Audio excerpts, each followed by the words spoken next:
Hello dear friends, so in this video I'll be walking you guys through on how are we able to make an API call. So basically API calls are basically like an interaction, or you can say a communication between, like this is, and as you can see here, this is an API. This is an API format here.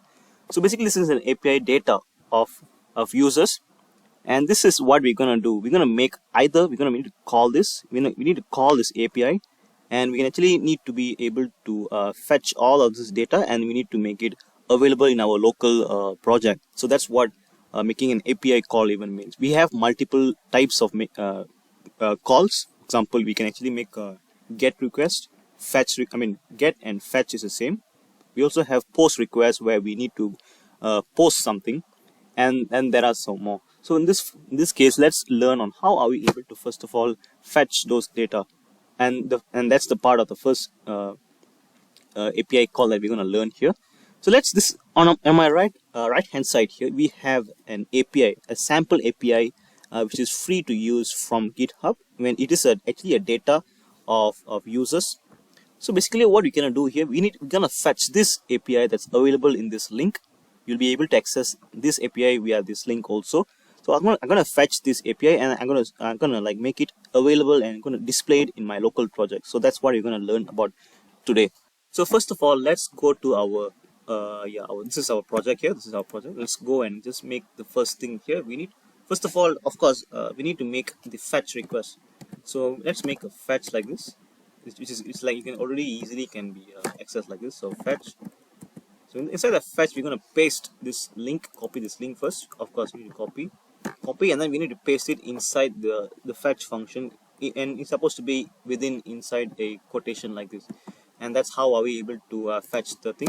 So next thing is we need to have some promises. The promises is where we're gonna promises is the one that we need to make. We're gonna call the API, but it has to be stored as a JSON, which a JSON object, which is a JavaScript object notation. So that's what we're gonna do right now. First, in this case, we're gonna make it then, and inside here we're gonna make a variable. We're gonna make an object name called res. Res is basically equals to response, and that response need to be destructured into JSON, the JSON format. So that's what we're gonna do. So basically, sorry, we need to put a dot here. So what we're gonna do, what we are doing here, we are whatever response we get from this fetch, fetching this API, we need to make it as a JSON format. That's what I do. That's what we're doing here. So next thing, we need to do another dot then. In this case, we're gonna store the data, store the API inside a particular data that we have already. We need to already we need to have like a state here. That's what we're gonna do here. For example, the second then, we need to put like this. Let's say set users equals to data. Okay, so this is how are we able to make the users. We're gonna make the variable called users, and we're gonna store it inside this particular. We're gonna store the API data coming from this API link, URL here, and we're gonna save it as an users. Okay, so let's create a state here. Let's go and just type use state like this, use state, and of course we're gonna call the use state snippet as well, and of course we need to import use state as well, something like this. Okay, so what you're gonna do here, just gonna change the name from first to users, and this case gonna be set users, and it's not gonna be an empty array. So it's gonna be like this. Okay, so I'm just setting an array. I'm just making this set function, and where there is an variable called array with an empty array. That's what I did it here. So what I'm gonna do here, instead of I'm just gonna copy this. It's already been, I just did it like this. So it's the same here. Just need to do the same thing. So what I did here, I just save the data of users, and I would like to equate it to the data that's coming from this API. That's what I did it here. So let's give it a check, and let's go to console here, console.log, and let's see what is the data that's coming from the users. Okay, so let's click on save, and let's go to our React app here. Just need to refresh. Oh yeah, okay, this is what we're gonna do. As you can see, we have only app here, but what we did here is inside the console. So console is what we need to be checking. So we need to click on inspect, and let's go to console here. And there you go, you have a lot of array of like how to say console here. So as you can see, the console just keeps on going, and there's a lot of functions going on, and there's keep on, and there's even more coming. And the reason is because we are actually making the call in a loop. So there are many reasons why this happens, so let's cover this stuff later. But in this case, all we need to do, just need to make sure we are able to find we are able to make it console the response like this. So that's how are we able to make use of uh, fetch functions, and inside making an API call. Okay, so next thing is that let's see how are we able to make use of this users data, which is here. And I would like to make use of this users data into like a useful information. Like I like to like go through every single data that's coming from here. So so that I'll be able to like just to show you how are we able to make use of this API that is being stored inside this users variable.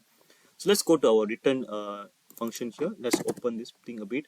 And of course, since we are like actually mapping through, we're gonna map through every single data that's coming from this particular API. So we're gonna have a curly braces. This is where we're gonna place the JavaScript function, and hence that's the reason why we are placing these curly braces.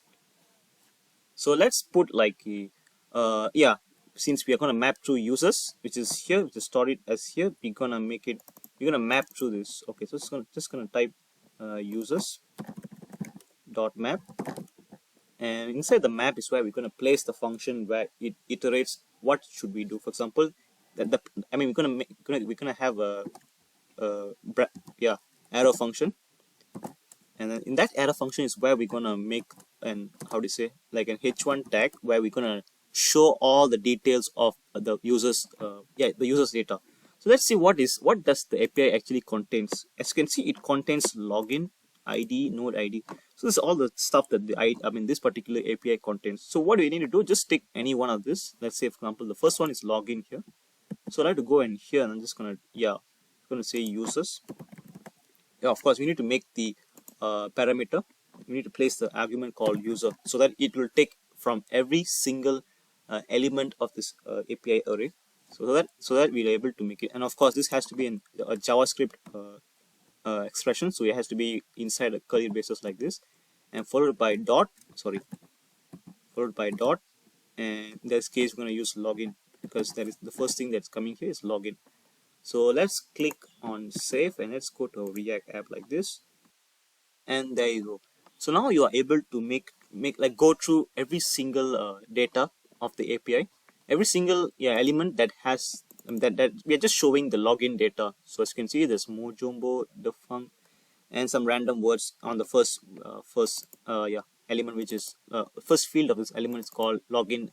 And that's how are we able to make use of this particular fetch fetch function to fetch any of the API. And yeah, that's how are we able to make the first part of the making API call, which is to fetch the data. So that's it for the first video.